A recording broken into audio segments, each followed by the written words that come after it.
Back into the blend, we have Julie Urum from Nature the Confluence joining us now this morning. Thank you so much for being here with us. Thank you for having me. And you guys have a very busy month ahead. Really starting off 2026 with just new adventures and getting all those monthly series kicked off once again, which is kind of one of the first big things you guys have as a new one.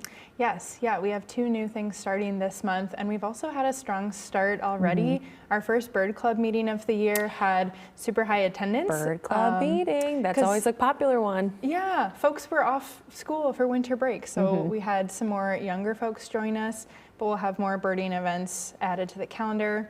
And our first Wednesday workday, volunteer day of the year, also had an amazing turnout. That's fantastic. So thanks to everybody who's already come out to visit us this year. But this Saturday we start conservation conversations. It's really hard to say. I can't even do it. At Conservation the Confluence. Conversations at the Confluence. I mean, the alliteration of it works. Yeah. But it's just hard to say. If you get one of the C words that we just... Conservation or one of them. But either way, it's going to be a really cool series, 1 to 3?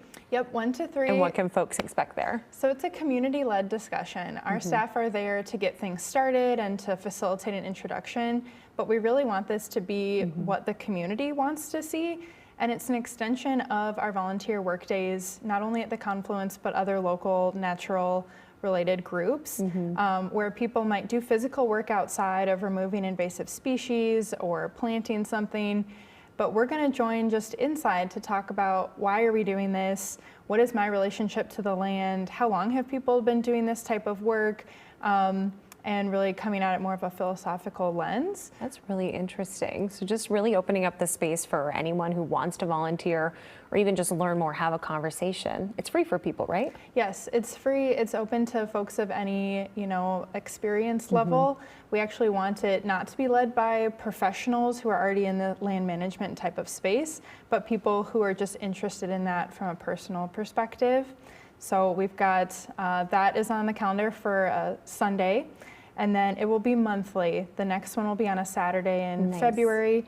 And that's all we've scheduled so far because we want the community to tell us or to guide what the group turns into. That's really cool that you're just giving the opportunity for people to go and meet and make it what they want.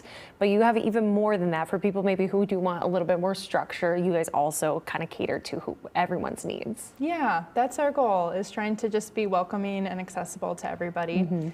And another series we're starting this month is herbalism.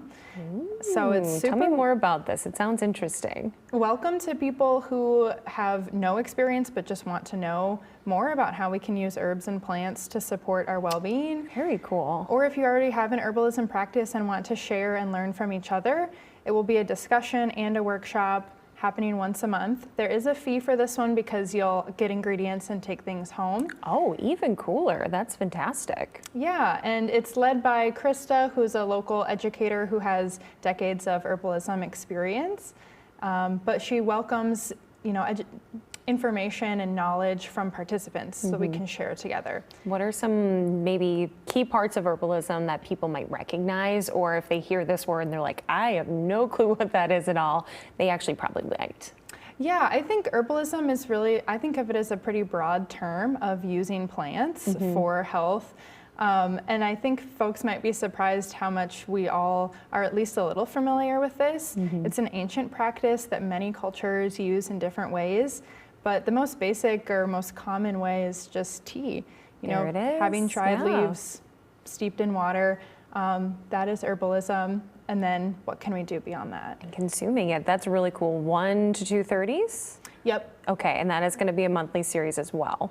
Yep, that'll be once a month, and we've got it scheduled for 3 months, and they're all on our website, so folks can read the details and sign up. That's fantastic. And you have another one coming up. This is a different event, though, a special event in February. So we're letting people know about it now so they have time to really plan and maybe get already kind of scheduled ahead of time. Yeah, and this one is a nod to our summer drum circle series that is beloved by the community. So our guide, Dave Stocker, will be coming to lead an instrument making workshop. That is very, very cool. And instead of a drum, we're making canjos, which is a banjo made of a recycled can. I love the name. Is that the official name of a canjo? It's also known as a diddly bow. depending on where you are in the Diddly country. bow. It's super fun to say. That is so much fun. Is this one also a paid fee for folks to go to this? This one is a paid fee because of the supplies and the instruction, and it's from 10 to 1. It's a bit of come and go. You could make your instrument in an hour, or if you're someone who really wants to decorate slowly with details, maybe come earlier and take a little longer. Absolutely. And we have stacked our weekend events, so between can show and herbalism and conservation conversations and other events, some of our weekends have 2 events in case folks want to stick around, hang out in downtown Beloit and for lunch and then come back for the afternoon. That's really cool. You thought of everything really, Julie, to make it a really fun way to enjoy nature at the Confluence. Even in the winter, you can still go outside and enjoy, but you also have great things inside for folks. Yeah, I think we're all itching for connection, connecting with one another, learning something new, getting outside of our comfort zone when we're spending so much time indoors. So we've hopefully got lots of opportunities to do that. Well, thanks so much for being here with us. natureattheconfluence.com for information on all these events, even more that they always have coming up. We always appreciate you making the time to come out here, Julie. Thanks so much. Well, once again, stay with us.